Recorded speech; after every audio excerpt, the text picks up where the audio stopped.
రీసెంట్గా నెట్ఫ్లిక్స్ నుంచి live action series రెండోది వచ్చింది. ఆల్రెడీ వన్ పీస్ కొన్ని డేస్ బ్యాక్ వచ్చింది, అది కూడా చాలా బాగుంది. అయితే ఈ Avatar the last air benders, so ఈ సిరీస్ ప్లాట్ ఏంటంటే ఆ వరల్డ్ సంబంధించి ఒక 4 ఎలిమెంట్స్ అయితే ఉంటాయి. అంటే మనం పంచభూతాలు అంటాం, కాకపోతే ఇక్కడ గాలి, నీరు, నిప్పు, భూమి, ఇలా 4 ఎలిమెంట్స్ ఉంటాయి. అయితే ఈ నిప్పు అంటే ఫైర్ ఎలిమెంట్ గలవాళ్ళు మొత్తం అందరి మీద ఆధిపత్యం చలాయించాలని అనుకుంటూ ప్రతి ఒక్క కింగ్డమ్ మీద వార్ చేస్తూ వాళ్ళ క్రూరత్వాన్ని బయట పెడతారు. అయితే ఈ తెగలకు సంబంధించి ఒక అవతార్ ఉంటారు, అతనే మన ఎయిర్ బెండర్. సో ఈ ఎయిర్ బెండర్ వీళ్ళందరినీ ఏం చేశాడు, అసలు స్టోరీ అంతా ఈ సిరీస్ చూస్తే తెలుస్తుంది. నేనైతే ఫుల్గా సాటిస్ఫై అవ్వలేదని చెప్తా. కొంతమంది అనొచ్చు, నీకేం తెలుసు boy airbenders. So bro, బాగుంటుంది మూవీ, సిరీస్, 3D యానిమీ అన్ని చూడడానికి చాలా బాగుంటుంది. కానీ ఈ వెబ్ సిరీస్ చూసాక నాకెందుకు ఆ ఫీల్ అనిపించలే.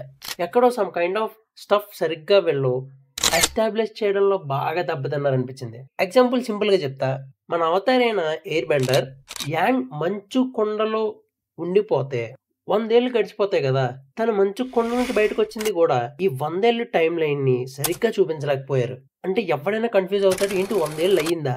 ఇదనే కాదు, ఇలా కొన్ని ఇంపార్టెంట్ టాపిక్స్ నేను చూసిన 2010 మూవీకి దీనికి చాలా డిఫరెన్స్ అనిపించింది.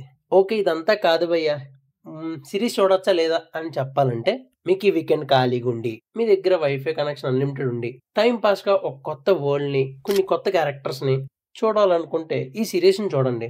అండ్ చాలా మందికి ఈ కాన్సెప్ట్ తెలిసే ఉంటుంది కాబట్టి వాళ్ళకి అంత పెద్ద ఎక్కదు. ఇఫ్ ఇన్ కేస్ మీకు ఈ సిరీస్ గురించి ఏ మాత్రం తెలియకపోయినా జస్ట్ ఒకసారి ట్రై చేయండి.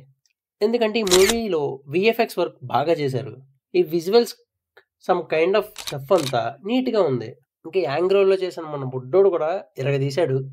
అండ్ బియాండ్ ద సీన్ అని ఈ నెట్ఫ్లిక్స్ రిలీజ్ చేసింది ఈ వెబ్ సిరీస్ సంబంధించిన వర్క్ అంతా, విఎఫ్ఎక్స్ వర్క్ అంతా. సో మీరు ఆ నెట్ఫ్లిక్స్లో ఆ వీడియో కూడా చూడండి. ఇంకా మన వీడియో నచ్చితే కనుక ఒక లైక్ చేసి, షేర్ చేసి ఛానల్ని సబ్స్క్రైబ్ చేసుకో గురు. ఇప్పటి నుంచి కలుస్తూనే ఉందాం. బాయ్.